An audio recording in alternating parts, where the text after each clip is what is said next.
vestiário não é dos melhores, né? Depois da derrota, da forma como aconteceu. Apesar do resultado, o Avaí ainda está no G4, ainda depende só dele para atingir o objetivo que é a volta à Série A, mas não há como negar que é um resultado pesado. 1-0. Era um resultado que nós não queríamos, né? Nós sabíamos a dificuldade que era enfrentar o Fortaleza, um time forte, comprovou isso durante o campeonato, se classificando com algumas rodadas de antecedência, jogando por um ponto para ser campeão, um elenco fortíssimo. Tanto que o Rogério se deu ao luxo de tirar 3, 4 jogadores, o time continuou muito forte. Nós não esperávamos que de repente pudéssemos perder o jogo. Esperávamos muita dificuldade, mas acreditávamos que poderiam levar um resultado diferente. Eu acho que as dificuldades começaram com o estado do campo. Não é uma desculpa, mas não teve futebol. Não teve futebol nem por parte do Avaí, nem por parte do Fortaleza. Não foi um jogo jogado. Foi um jogo de muito chutão, de muito passe longo, de muita disputa, de muito erro. Um futebol feio. Né? E aí dificultou bastante. O Avaí não está acostumado a jogar assim. O Avaí é um time que tem, talvez, na sua melhor qualidade, uma transição rápida, com bola no chão. Hoje essa transição não aconteceu. Primeiro que o Fortaleza marcava numa linha bem baixa, marcava praticamente o meio campo, evitando esse espaço, e segundo que a bola não rodava. Tem alguns espaços que a bola ia um pouco mais rápida. Então eu acho que não foi um bom jogo, foi um jogo de muita garra, de muita vontade, de muita luta, mas de muito erro. Tivemos muitos erros, né, dentro do jogo. Acho que o Fortaleza também os teve. Nós tivemos chance, o Fortaleza também teve, né? Acho que poderíamos ter até mais gols nesse jogo. Esse jogo poderia ser jogo de mais gols, mas não foi um jogo jogado, não foi um jogo bonito, foi um jogo na parte técnica muito abaixo daquele que nós gostaríamos. Mas infelizmente é isso, o campo pesado, com poça, com barro, não permitia que isso acontecesse. Eu acho que isso prejudicou os dois times, mas com certeza prejudicou muito o Avaí pela característica da maioria dos seus jogadores. Juninho, fechou o primeiro tempo, né, com essas condições, com esse clima que você descreveu agora há pouco. E aí veio o segundo tempo. O que você quis que o time realizasse com aquelas alterações que você realizou? Não, eu voltei com o mesmo time. Eu pedi que nós tivéssemos um pouco mais de mobilidade na frente, porque nós estávamos ficando muito estáticos. A bola ficava no pé do meu zagueiro, ficava no pé do meu volante, porque não adiantava vir tentar buscar, porque a bola não rodava, né? A bola não tinha uma sequência. Ficava muito fácil marcar, o jogo ficava pesado, a marcação facilitava pelos dois lados. Pedi mais mobilidade, pedi que houvesse uma movimentação do meu ataque puxando para que entrasse o meu meio, aí de repente a bola podia ser enfiada assim. Pedi um pouco mais de volume aí nisso para o Igor, mas a característica dele não é de um apoio tão grande. A entrada do Capa foi para dar volume pelo lado. Até que entrou dando um pouco mais de volume, né? Teve uma grande chance de pôr uma bola no chão, de repente errou o cruzamento. Era para dar mobilidade. A entrada do Maurício também, para dar um pouco mais de rapidez. É um jogador que enfia muito bem bola longa, enfia bola comprida, tem um chute forte. Tá?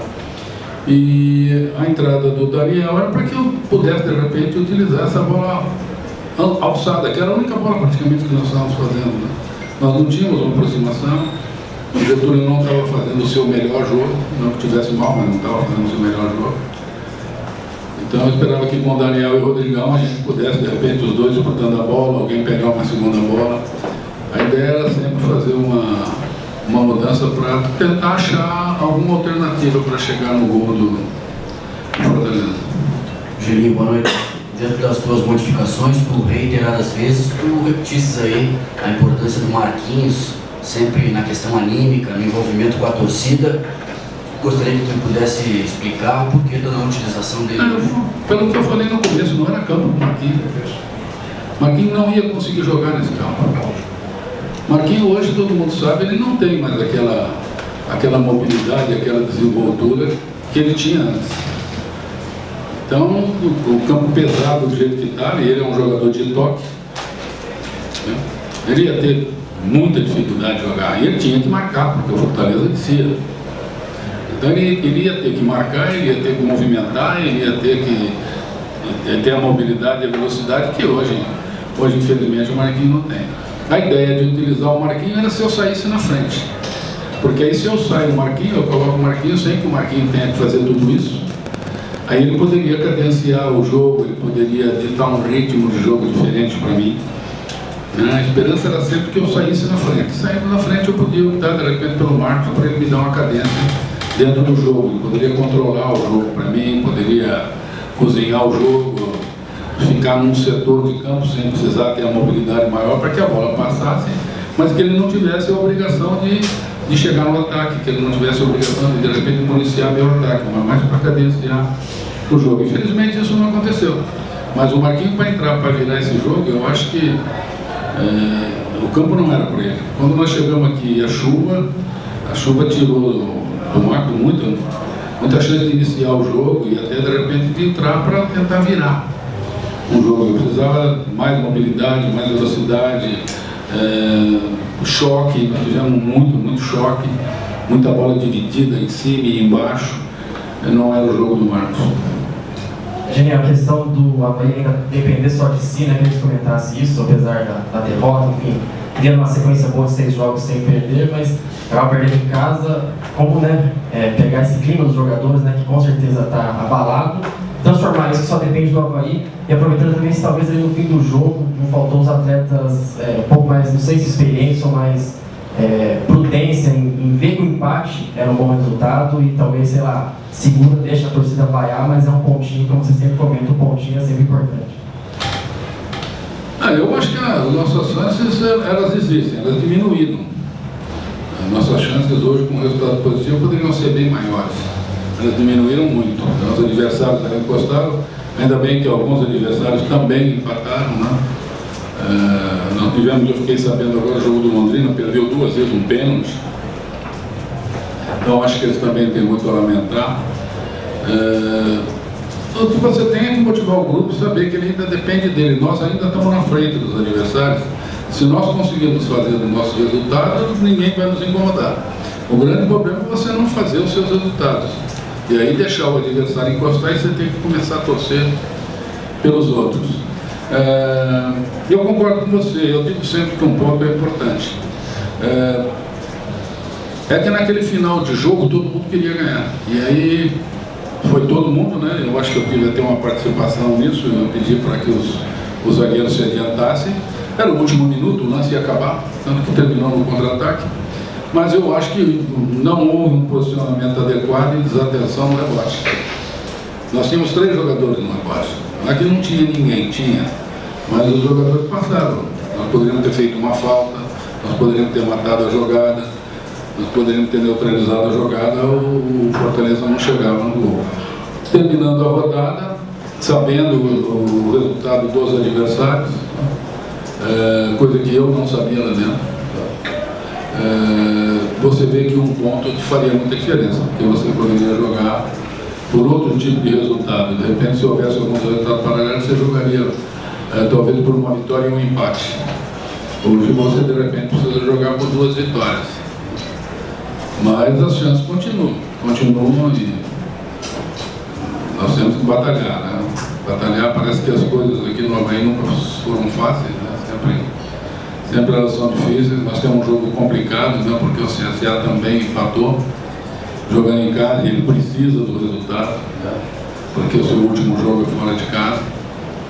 Mas é o que eu falo sempre, você não conseguiu ter o resultado em casa, você vai ter que, mesmo com as dificuldades maiores, procurar tirar esse prejuízo jogando na casa do adversário. Eugênio, você já falou sobre essa questão do gramado, a gente viu que dificultou para os 2 lados, né? E explicou, principalmente no segundo tempo, o time procurou muito a jogada aérea por causa desta condição. Mas nós vimos também algumas oportunidades do jogo, o time até botando a bola no chão e criando algumas oportunidades, chegando até bem no gol do time do Fortaleza. Às vezes hoje o time não tentou demais só nessa bola aérea e a gente viu que isso também aconteceu no jogo com o Londrina, aqui no último jogo em casa. Não, mas é uma coisa que às vezes é difícil você controlar. O nosso time é um time jovem. Um time muito empolgado, um time que busca. E ele tem característica de levar o lado e levantar. Ele pode, às vezes, trabalhar. O campo não estava ajudando muito o trabalho. No segundo tempo, nós vimos que os dois lados davam para jogar um pouquinho, tanto do lado de cá do campo como do lado de lá do Guga. Mas o time quer resolver logo. Nós tivemos até alguma chance para a bola levantada, tivemos uma boa bola, o Getúlio pegou mal o cabeceio, nós tivemos uma bola do campo no fundo, que em vez de ir no chão, foi alta, passou para o segundo. Nós tivemos um lance de contra-ataque com o Rodrigo, ele já tinha levado o zagueiro, foi dar o corte e deu chance do zagueiro sem recuperar. Nós tivemos bola que um bateu para o outro, ali um deixando para o outro chutar. Acho que nós tivemos alguma chance, como eu também acho que o Fortaleza teve. Acho que no primeiro tempo nós tivemos algumas boas chances, não com aquele campo ruim. O goleiro, se eu não me engano, 2, 3 defesas muito boa. E o Fortaleza, no segundo tempo, teve uma sequência de escanteio muito importante. Teve uma bola que acabou batendo na trave e voltou, poderia ter entrado ali. Eu acho que foi um jogo diferente, um jogo complicado contra um adversário de qualidade. Nós sabíamos que nós íamos encontrar um adversário de qualidade, que se você vacilasse, esse adversário poderia fazer o gol. E foi o que aconteceu, nós vacilamos e eles acharam o gol no último lance da partida. Juninho, você acredita que alguns atletas sentiram esse golpe, sentiram o baque desde o empate com o Atlético Goianiense, quando o time estava por 2 vezes vencendo, sido um empate por 2 vezes? De alguma forma, eu acho que isso baqueou alguns atletas? Não, logo depois do jogo do Atlético, sim. Depois não, depois o grupo que se recuperou estava muito focado, muito focado no que tinha que fazer nesse jogo. Eu acho que tentou fazer. Tivemos vários erros, alguns por precipitação, alguns por de repente querer se livrar da bola. Não é desculpa, mas quem andou lá dentro viu o estado que estava de campo. Até ali onde a gente fica, ali na área técnica, estava um pasto, né? Campo completamente embarrado, um campo cheio de água. Né? E não é só a água, tinha lama embaixo. E a lama você não se ajeita. Então, eu acho que isso dificultou bastante. Eu acho que seria um jogo melhor, talvez até o próprio Fortaleza ia se adaptar melhor ao campo. Não estou falando que isso ia favorecer só o Avaí, não. Eu acho que estragou o jogo, mas no caso do Avaí dificultou muito uma coisa que o Avaí tem muito boa. Ele fez até muito bem isso no jogo do Atlético Goianiense, perdeu os gols, mas é uma saída, uma transição muito rápida, e nós não conseguimos fazer isso hoje. Juninho, gostaria que se pudesse analisar a arbitragem, ao menos na nossa análise, foi bem contestável algumas atitudes do árbitro, inclusive um cartão amarelo aos 2 minutos do jogo. Enfim, se pudesse analisar até que ponto influenciou no jogo de hoje, no resultado. A gente tem pedido alguns juízos, né? A diretoria interviu e depois do problema que nós tivemos aqui no jogo contra o Oeste, e os árbitros que têm apitado nossos jogos são árbitros de categoria, você não pode reclamar, um juiz FIFA. O Wagner apitou o final de Copa do Brasil. Teve até um comprometimento por causa do VAR, ele deu uma coisa, o VAR deu outra, ele esteve envolvido nessa confusão. Mas é um juiz de qualidade. Só que às vezes esses juízes, quando vêm apitar a segunda divisão, se acham o dono do mundo. E aí eles começam a tomar algumas decisões esdrúxulas. Né? Eu acho que, eu não vi ainda, quero ver o lance, alguns me falaram, que aquele primeiro lance do Renato foi pênalti. Se ele errou nesse lance, ele teve participação direta no resultado. Se o lance do Renato foi pênalti e ele deixou ele dar, ele teve participação direta no resultado. Quanto ao resto, não. São coisas que cartão, que às vezes o que era falta para um não é para outro, o cartão que é para um não é para outro. Né? Mas isso a gente vai ter que administrar, não podemos nos deixar levar. A gente reclama de erros capitais. Né? E às vezes impedimento claro, mal dado, que por exemplo, nós tivemos uma bola que o Getúlio pegou sozinho para fazer o gol, não sei se estava impedido, da onde eu estou, eu não posso ver. Mas se houver esses tipos de erros, houve interferência, senão não. Tá? O que me passaram é que o lance do Renato, pelo menos parece que foi pênalti. Não vou afirmar porque eu não vi o lance. Mas parece que foi pênalti. Se foi, realmente ele teve uma interferência direta no resultado. Geninho, nessas 2 semanas aí que restam por termo do campeonato, como transformar esse frio na barriga, talvez até dos jovens atletas, enfim, nessa motivação, nesse crescimento aí para conquistar essas vitórias. Claro que é difícil pegar como exemplo, mas sei lá, talvez em 2014 o que você fez, ou em outros títulos, outras conquistas, né, na sua carreira, o que você pode ser feito nessas 2 semanas assim que decide o ano? Não, continuar passando confiança para o grupo, continuar motivando o grupo, mostrar para o grupo que ele já saiu de situações de cobrança. É claro que agora nós estamos numa final de campeonato, mas cobrança tão grande, porque nós vamos jogar em Goiás vindo de um empate aqui, fizemos uma partida muito boa lá. Fomos jogar com o Atlético Paranaense vindo de um outro empate aqui, o time fez uma boa partida lá. Vamos torcer para que a gente vá em Maceió e traga um resultado positivo, que nos traga a chance de decidir em casa. Eu acho que isso é tudo que a gente quer, então é em cima disso que a gente vai trabalhar. De que ainda, como foi dito aqui no início, ainda nós dependemos das nossas forças. Nós ainda não dependemos de ninguém, não estamos fazendo conta, eu tenho que ganhar, e A tem que perder, e B tem que empatar. Não, eu tenho que ganhar. Se eu conseguir fazer 2 vitórias, acabou. Então, o que a gente tem que motivar é isso, é tentar correr atrás de 2 vitórias. Eu poderia, por exemplo, se a gente tivesse feito uma vitória aqui, um empate em Maceió seria uma beleza. Porque aí você traz a decisão para casa jogando talvez até por um empate, você podia ficar contente com o empate. E o que acontece é que agora, de repente, a gente vai precisar buscar uma vitória nacional. Para que você tenha uma vida um pouco mais tranquila, de repente você tem isso aí, buscando esse prejuízo fora de casa. A equipe tem respondido bem nessas situações, eu espero que ela mantenha a escrita. Ô Geninho, contra o Guarani, o Igor Fernandes entrou na vaga do Capa no segundo tempo, até entrou bem. Depois, na partida contra o Goiás, teve uma grande apresentação naquela vitória de 3-0. Já não conseguiu ter o mesmo desempenho no jogo passado com o Atlético Goianiense. A nossa visão hoje também não conseguiu ter esse mesmo desempenho também. Você acredita que o Igor Fernandes tenha sentido um pouco o ritmo de jogo, já pela questão de um bom tempo ele não vinha jogando, enfim? Não, mas o Igor não tem o volume ofensivo que tem o Capa. O Igor é um jogador mais técnico, marca melhor, trabalha melhor a bola, mas não tem o ímpeto ofensivo. O que acontece que eu acho que hoje prejudicou demais o Igor, e ele ficou cerceado na marcação, né?